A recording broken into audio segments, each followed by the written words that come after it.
Pengepakan surat suara pemilihan gubernur dan wakil gubernur Lampung serta bupati dan wakil bupati Tulang Bawang sempat diberhentikan Bawaslu Tulang Bawang. Kebijakan itu dilakukan lantaran diduga tempat yang sebelumnya digunakan pengepakan tidak kondusif atau tidak aman.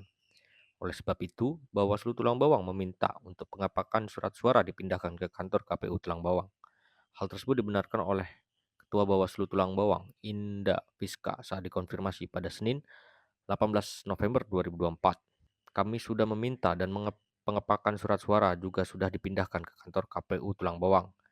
Indah Fiska menilai jika pengepakan surat suara yang dikerjakan di gedung KPU Tulang Bawang yang berada di perkantoran Pemkab Kabupaten Tulang Bawang kurang kondusif dan tidak aman, sehingga sangat dikhawatirkan akan terjadi kerusakan pada logistik pilkada. Karena khawatir lokasi sebelumnya tidak kondusif, sehingga kami tarik kembali ke kantor KPU yang pengawasannya lebih ketat karena kami juga khawatir ada kerusakan terhadap kertas surat suara. Ia pun berakaban jika keputusan memindahkan proses pengepakan surat suara sudahlah tepat, sebab kata dia, lokasi aula kantor KPU Tulang Bawang cukup terjangkau untuk dilakukan pengawasan oleh Panwaslu sehingga sangat ideal. Terpisah, Ketua KPU Tulang Bawang, Ferianto pun membenarkan atas pemindahan pengepakan surat suara tersebut.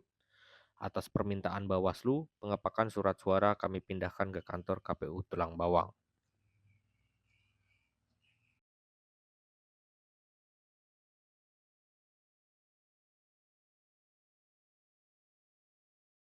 Menyarankan agar packing dan penghitungan ulang terhadap surat suara yang sudah dilipat lebih aman dan lebih terkendali berada di gudang kantor KPU, sehingga kita bisa mensterilkan siapa yang masuk, siapa yang keluar, kemudian tugas-tugas yang melakukan pelipatan, kemudian sortir dan packing sudah bisa terkoordinasikan, sehingga ada resiko-resiko pelanggaran itu bisa terminimalisir.